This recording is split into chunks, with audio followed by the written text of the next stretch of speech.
Topper nonstick কুকওয়্যারে 5 স্তরের European standard coating থাকায় খাবার লেগে যায় না।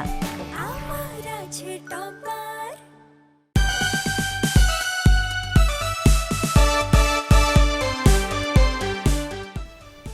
প্রযুক্তির এই যুগে সংবাদ, বিনোদন কিংবা সংস্কৃতি সবকিছুই বদলে দিয়েছে সোশ্যাল মিডিয়া। প্রতিদিন অসংখ্য তরুণ তরুণী স্মার্টফোন আর ইন্টারনেটকে হাতিয়ার করে হয়ে উঠছেন নতুন দিনের তারকা। কেউ আবার জনপ্রিয় হয়ে কন্টেন্ট বানিয়ে এই মাধ্যমকে তৈরি করেছেন আয়ের উৎস হিসেবে। ভিগো ওয়্যার গার্ড প্রয়োজন মতো বাঁকানো যায়, অধিক চাপেও ভাঙে না। ভিগো।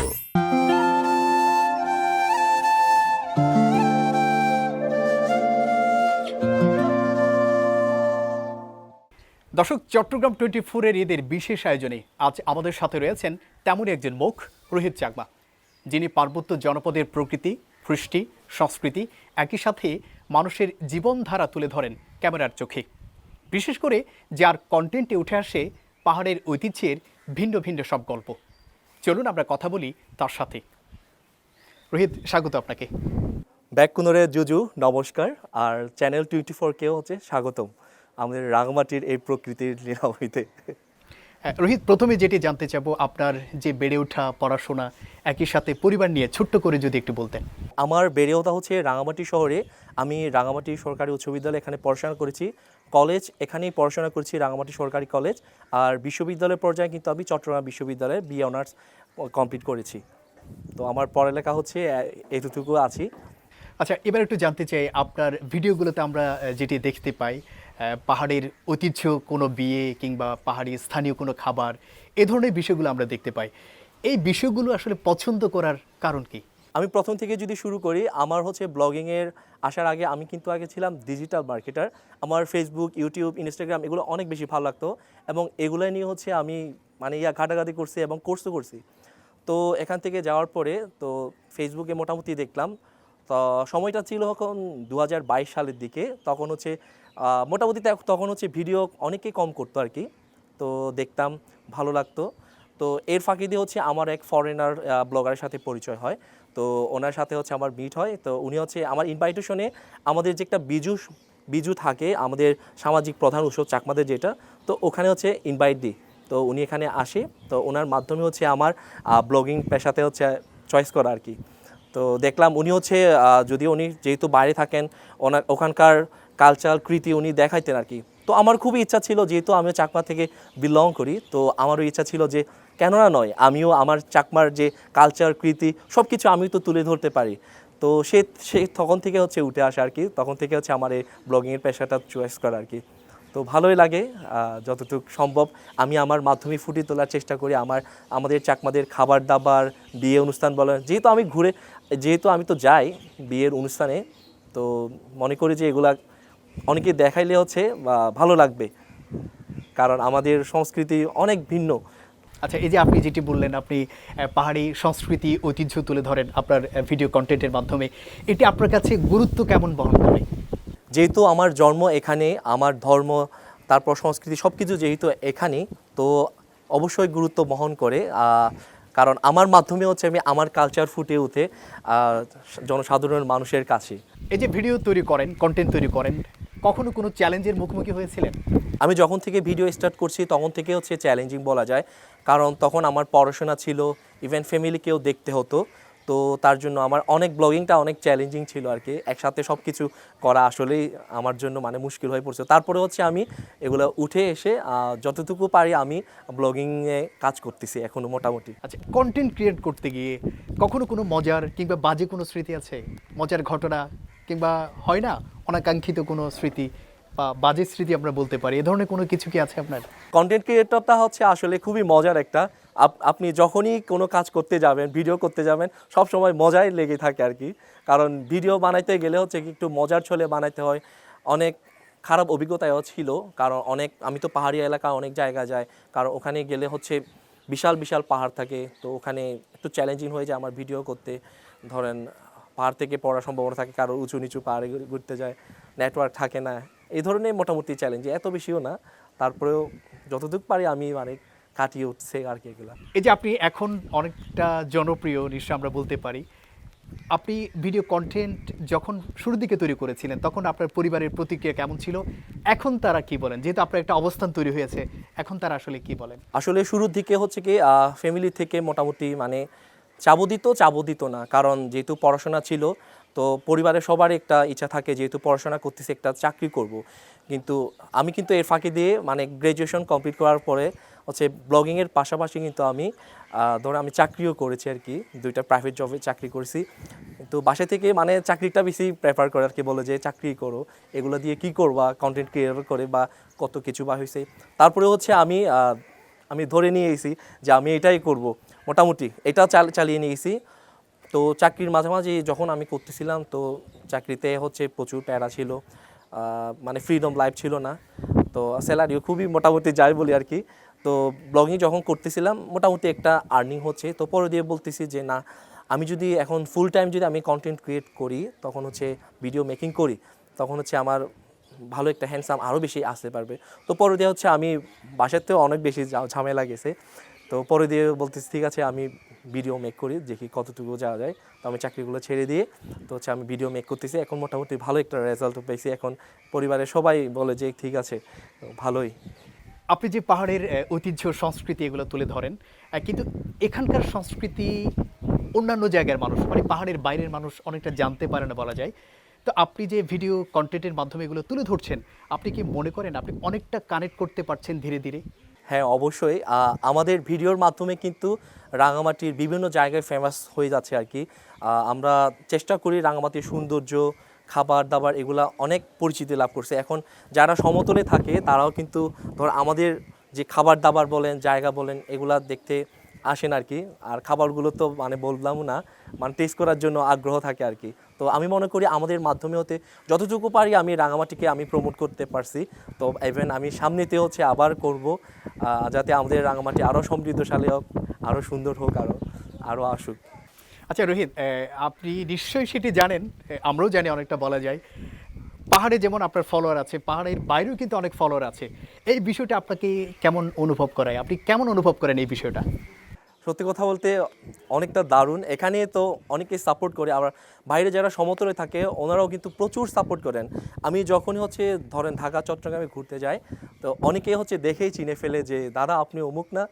তো এই বিষয়টা আমার কাছে কিন্তু বেশ ভালো লাগে, যে একটু কথা বলে ভালো মানে মত বিনিময় করে ভালোবাসা প্রকাশ করে।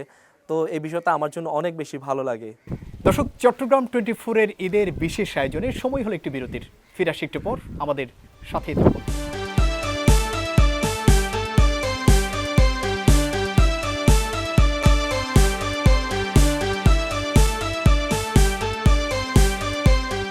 দর্শক, চট্টগ্রাম 24-এর ঈদের বিশেষ আয়োজনে আবারও স্বাগত আপনাদের।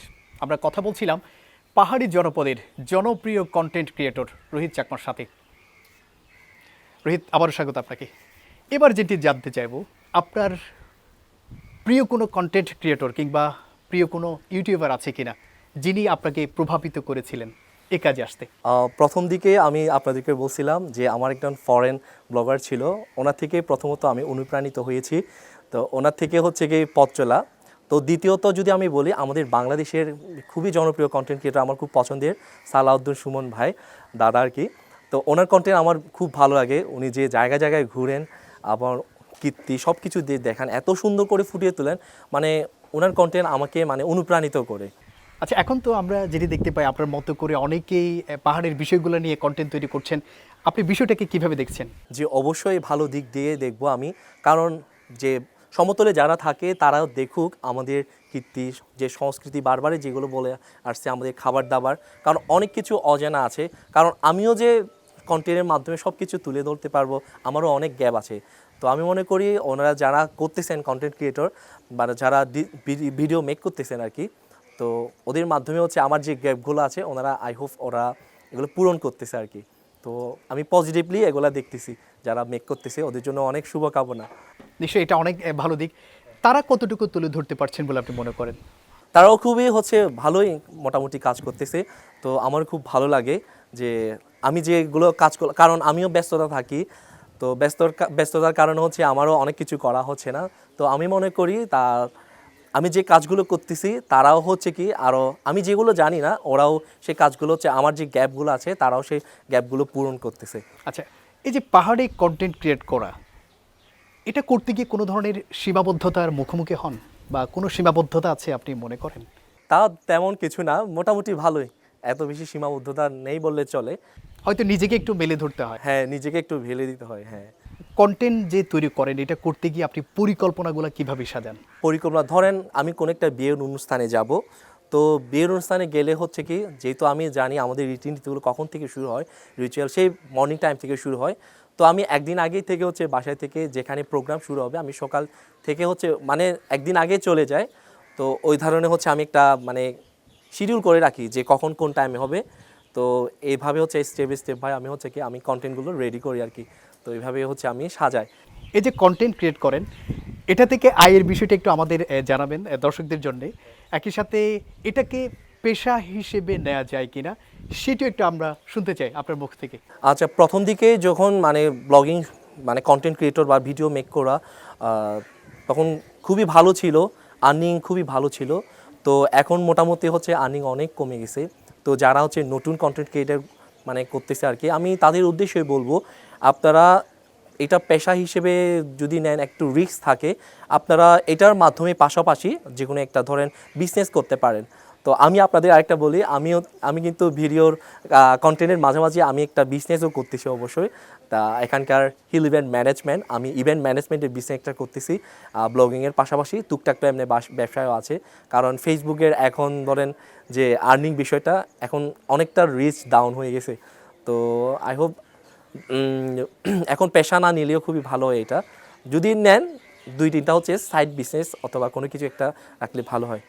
আচ্ছা, আপনি তো এখন অনেকের অনুপ্রেরণা আমরা বলতে পারি, যারা নতুন আসতে চায় কন্টেন্ট ক্রিয়েটিংয়ে কিংবা কন্টেন্ট ক্রিয়েট করবে এমন কাজে যদি নতুন করে আসতে চায়, তাহলে তাদের জন্য আপনার পরামর্শ কি?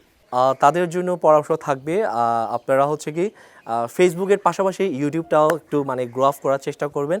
কারণ ফেসবুকের হচ্ছে ধুম করে ওঠে ধুম করে নেমে যায়, এটা মানে বিশ্বাস করা যায় না কখন কি হয়ে যায়, তখন হচ্ছে কি রিস্ক হয়ে যায় আর কি। তো বারবারে বলবো পাশাপাশি কোনো একটা মানে সাইড বিজনেস রাখেন, কোনো কিছু করেন। আর পারলে হচ্ছে ইউটিউবটা হচ্ছে কন্টিনিউ করতে পারলে তখন হচ্ছে কি এই সাইডেরটা হচ্ছে যারা কন্টেন্ট বেক করবেন তাদের জন্য একটু মানে সেফ জোনে থাকা যাবে। আপনি তো ইতিমধ্যে অনেক কন্টেন্ট তৈরি করেছেন। এই কন্টেন্ট তৈরি করতে গিয়ে বা ভিডিও বানাতে গিয়ে আপনার সবথেকে বড় পাওয়া কোনটা? এমন কোনো বিষয় কি আছে? সব থেকে পাওয়া হচ্ছে কি মানুষের ভালোবাসা। সত্যিকারের মানে কি বলবো, ভিডিওর মাধ্যমে আমি টাকা পাই আর না পাই এটা নিয়ে মানে এত বেশি যা আসা যায় না, কিন্তু এত মানুষের ভালোবাসা যেখানে যায় না কেন মানে সবাই মানে কথা বলে মত প্রকাশ করে, খুবই ভালো লাগে ভিডিও আপনারগুলো। তো এই বিষয়গুলো আমার কাছে বেশ ভালো লাগে, এগুলো হচ্ছে আমার অনুপ্রেরণা। এই যে কন্টেন্ট ক্রিয়েট করছেন, এটা নিয়ে আপনার ভবিষ্যৎ কোনো পরিকল্পনা আছে কিনা, দেশে বা দেশের বাইরে কোনো পরিকল্পনা আছে কিনা, যদি একটু আমাদেরকে জানাতেন। যে অবশ্যই আমি চাইবো আমার যে গ্যাপগুলো আছে, আমি তো ভিডিও মেক করি, যদিও আমি জানি না আমার কতটুকু আমি মানুষের কাছে পৌঁছাইতে পারি, যতটুকু পারি আমি চেষ্টা করতেছি। কারণ আমার মাধ্যমে সব কিছু যে আমি ফুটিয়ে তুলতে পারবো বা কাজ করতে পারবো, আমার মাধ্যমে হচ্ছে আমারও অনেক গ্যাপ আছে। তো আমি চেষ্টা করতেছি এই গ্যাপগুলো ফিল আপ করে ভালো আরও ভিডিও মেক করে মানুষের কাছে পৌঁছানো। তো বাইরের কথা বললে হচ্ছে বাইরের কান্ট্রিতে ঘুরে ঘুরে আরও শুধু আমার কালচার না, শুধু চাকমা কমিটির আমি সব যেখানে বাইরে গিয়ে হচ্ছে কি যে বাইরেও আমাদের মতো হচ্ছে কি আছেন, তো ওদের কালচার কৃতি আমি ওদেরগুলো তুলে ধরবো চেষ্টা করছি। রোহিত, আমরা প্রায় শেষ পর্যায়ে চলে আসছি অনুষ্ঠানের। একটু দর্শকদের উদ্দেশ্যে যদি আপনার কিছু বলার থাকে। দর্শকদের উদ্দেশ্যে এটা বলতে চাই, তো আপনাদের ভালোবাসায় হচ্ছে কি আমার এতটুকু আশা। তো ভবিষ্যতে হচ্ছে আপনারা আমাকে এইভাবেই সাপোর্ট করে যাবেন, ভালোবেসে যাবেন। তো এইটুকুই হচ্ছে আপনাদের মানে আশা রাখি। তো সবাই ভালো থাকবেন। নিশ্চয় রোহিত, আমরাও আপনার জন্য অনেক বেশি শুভ কামনা করি। আপনি ভালো থাকবেন, সুস্থ থাকবেন এবং আপনার যে কাজ এটি আরও অনেক দূর এগিয়ে যাবে সেই প্রত্যাশা আমরা করছি। আপনাকে অসংখ্য ধন্যবাদ আমাদের সাথে যুক্ত হওয়ার জন্য। চ্যানেল 24-কেও অসংখ্য ধন্যবাদ। দর্শক, এই ছিল চট্টগ্রাম 24-এর আজকের ঈদের বিশেষ আয়োজন। আমরা এতক্ষণ কথা বলছিলাম জনপ্রিয় কন্টেন্ট ক্রিয়েটর রোহিত চাকমার সাথে। বলা যায় তিনি শুধু একজন কন্টেন্ট ক্রিয়েটর নয়, একই সাথে তিনি একটি জনপদ ও তার সংস্কৃতিরও বাহক। আজ এটুকুই, সবাই ভালো থাকবেন, সুস্থ থাকবেন।